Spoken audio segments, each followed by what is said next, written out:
नमस्कार दोस्तों। हाल के दिनों में या हाल के वर्षों में हमने देखा है कि हमारा भारतवर्ष दुनिया के कई देशों को अनाज और गेहूं, खास करके गेहूं निर्यात करता है। अभी अफगानिस्तान ऐसा गेहूं भेजा था कुछ दिन पहले। टर्की भी भेजता है, खास करके रसिया और यूक्रेन, ये दो जो कन्फ्लिक्टिंग स्टेट है जिसके कारण गेहूं का एक्सपोर्ट इफेक्टेड हुआ है। यूक्रेन बहुत बड़ा प्रोड्यूसर है, रसिया भी है, और जो आवागमन है समुद्र से होकर वो भी अफेक्टेड हुआ है। उस समय हिंदुस्तान जो है सो लोगों को, देशों को गेहूँ पहुँचाया। अब मैं आपको ये बात क्यों कर रहा हूँ, जब आज़ाद हुआ इंडिया, भारत देश जब आज़ाद हुआ उस समय हम अपना अनाज विदेशों से आयात करते थे। गेहूँ की तो बहुत किल्लत थी, चीनी भी हम दूसरे देशों से मंगाते थे। ठीक है, अभी स्थिति ऐसा है कि हम अनाज दूसरे देशों को भेजते हैं और रिकॉर्ड पैदावार हर साल होते आ रहा है। ठीक है, अभी मैं ये क्यों बता रहा हूँ, आज के करंट इवेंट पर आएंगे। पराली वर्ड आपने सुना होगा, ठीक है। पराली हरियाणा पंजाब के एरिया में फसल के जड़ को बोलते हैं, खास करके धान और गेहूं का जो जड़ फसल कटने के बाद जो जमीन में रह जाता है, तो जो जड़ रह जाता है उसको हटा कर दूसरा फसल लगाया जाता है, तो वो काफ़ी इकट्ठा हो जाता है, उसको किसान लोग जला देते हैं। ठीक है, अभी उस पर हल्ला हंगामा हो रहा है कि पॉल्यूशन हो गया। पहले 1950 है, 1960 हरित क्रांति हुआ, या आज से अगर 20 साल पहले भी आप जाएंगे, 15 साल पहले भी जाएंगे, तो हंगामा नहीं होता था इतना। पहले भी तो पराली जलाया जाता था, है ना। तो पहले हंगामा नहीं होता था, लेकिन हंगामा साल दर साल बढ़ते जा रहा है और दिल्ली को भी टारगेट करता है। जाड़ा के समय में मौसम भारी होता है, धुआं जो है ऊपर नहीं जाके अर्थ के सरफेस पर रहता है। तो क्या वास्तव में ये इतना अधिक हार्मफुल है जितना हंगामा किया जा रहा है?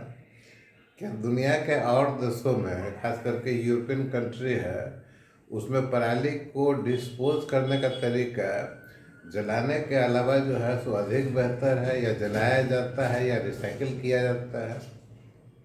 तो ये सोचने वाली बात है भाई। भारत तो प्रोडक्शन करेगा, अब शुरू कर दिया है, तो रिकॉर्ड पैदावार करेगा और एक्सपोर्ट भी करेगा। अब इंडिया के ऊपर में जितना भी सैटेलाइट आप लगा लीजिए, ठीक है, प्रोडक्शन तो करेगा ही करेगा। अब आगे बढ़ चुका है अपना देश, ये रुकने वाला नहीं है। हमारे पास नया इरिगेशन इंजीनियरिंग है, एग्रीकल्चर इंजीनियरिंग है, R&D स्टार्ट हो गया है, तो हम रुकेंगे नहीं। आप कितना भी पराली पराली कर लीजिए और साउथ कोरिया का सेटेलाइट लगा दीजिए। जियो स्टेशनरी सेटेलाइट साउथ कोरिया का लगा हुआ है इंडिया के ऊपर में, जो कि पराली जलाने का फोटोग्राफ लगता है। जो अमेरिकन सेटेलाइट है, जो सर्किल करता है अर्थ को नॉर्थ पोल से साउथ पोल, इक्वेटर के अराउंड, वो 24 घंटा में एक बार या दिन भर में एक राउंड में एक बार आता है। लेकिन साउथ कोरिया का सेटेलाइट साउथ एशिया के ऊपर फोकस कर रहा है, वो हमारा पराली जो जलाते हैं उसका फोटोग्राफ लगता है। तो ये कहाँ से संदेश आता है? मैसेज कहीं से पास होता होगा, हमारे देश का कुछ कम्युनिटी उसको उठाता होगा। दिवाली का पटाखा फोड़ने से जो है सो पॉल्यूशन होने लगता है हमारे यहाँ। जो पर्व हजारों साल से चल रहा है, जो त्यौहार हजारों साल से मना रहे हैं हम लोग, घी का दिया जलाते थे, अभी चाइनीज लाइट जलाते हैं, और पटाखा फोड़ने से बीमारी होता है। हम लोग जो है सो हवन करते थे वातावरण को शुद्ध करने के लिए, आज भी करते हैं, और पटाखा जलाने से पोल्यूशन होता है। तो ये खतरनाक एजेंडा है, इसको समझने का ही, सिंपल चीज़ नहीं है ये। हम तो गेहूं का पैदावार करेंगे, रिकॉर्ड करेंगे, चावल का पैदावार भी रिकॉर्ड करेंगे, चाहे इसके लिए कोई भी देश नाराज ही क्यों न हो जाए। तो आज के लिए इतना है।